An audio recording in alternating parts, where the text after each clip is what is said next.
Hello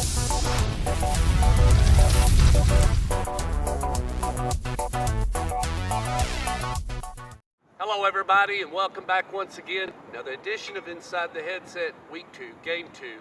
I'm on my final stop, and I'm with the head coach of the Blackman Blaze, head coach David Watson. Coach, Saturday, you played the first game in the Middle Tennessee Classic, took on Clay Chalkville. It's all yours. Talk to us a little bit about the game and talk to us a little bit about the Blaze. Well, I think that that the Classic was a success. Absolutely. There was a lot of people in the community, John Jones, Craig Sewell, many others that did a great job of helping get that thing going, and it was a lot more work than I think any of us thought it would be. Sure. But it was a success. It was good for our community. We may have been flying the plane with the manual. Right. The kids enjoyed the atmosphere. It was nice to play at Middle. I thought the fans thought we had a good crowd. Pretty good crowd, pretty solid crowd. I think the crowd picked up for the second game a little bit. I think anytime you have a afternoon, night doubleheader, so to speak, that second game is going to get a little bit better crowd because of the time. But Middle's facilities were impressive. They've really improved them. They were gracious hosts. It was a good thing. Clay Chalkville, they were probably everything we thought they would be. They're outstanding football program, great skilled kids, good linemen, solid everywhere, well coached, classy.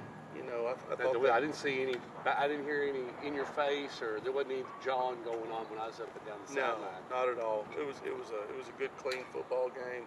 I thought our kids played hard. We made some mistakes. Some of it was lack of experience. Sure. And at times, they were just a little more athletic than we were at spots. You can't coach speed. You can't coach, how tall or how big a frame is. Right. You can't coach against that. It's just going to be really hard. Yeah, absolutely. And they're a good team. I don't know. We may see teams as good as them. I don't think we'll see anybody better than they were. I don't think. Well, Coach, just laying it out in Middle Tennessee alone, there's just not that profile SEC player right now that you can say, I've got to go see this kid play before he goes to the next level. We just don't have him. And they may have had 3 of those. If not more. More. I'm sure, they'll see him, 8, 9 kids, 10 kids, maybe even to a Jacksonville State or someplace like that. Right, yeah. They've got several 1A players and a lot of mid-major guys as well. Got out of the game. You finished along about 7:30. Brought the kids back. I watched a little bit of it. I saw you in the end zone. Then y'all kind of scooted on out. Got back here, and short time. You got to go right back to work. So what have you been just working on just after you got back? Well, I think what we try to do is Monday we watch the video of the previous game before practice, so we can go ahead and put that to rest. And the things that we want to do is learn from that game. There's some things that on film were evident that they did very well and we didn't do very well. So we point those out to the kids and showed them, this is what a team that's going to contend for a state championship in their state is doing, and kind of showed some similar things that we do that are like them that we didn't do as well. Because if you can put it on video and you can show it to the kids, point it out to them, I think we got a great chance of getting some of those things corrected because they'll be motivated to want to correct it.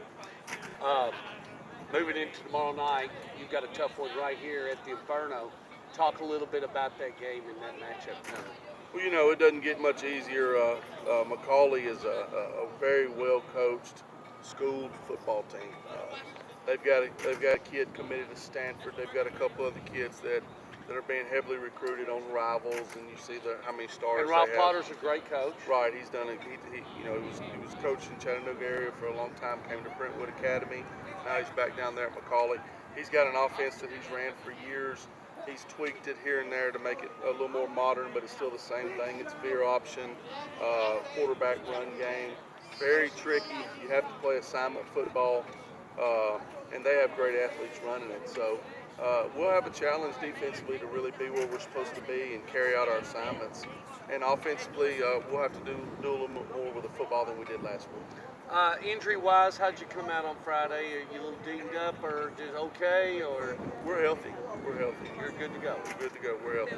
Anything else you'd like to say to the faculty, administration, staff? Got a home one tomorrow night. I'm coming out. Judy's coming out. We're going to be right here with you to watch McCallie.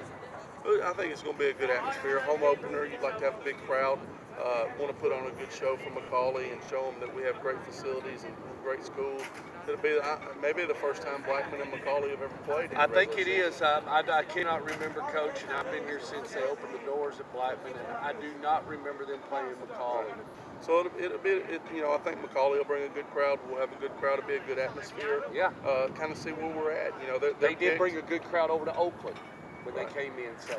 They're picked to be one of the top teams in the private school division, and we'll see where we stack up with those guys. All right, tomorrow night right here at the Inferno at 7 o'clock. That'll be the Blackman Blaze and the McCallie. Are they the Bears? Or Tornadoes. Tornadoes, sorry. The Tornadoes, as the Tornadoes come here to play the Blaze. We'll see you tomorrow night.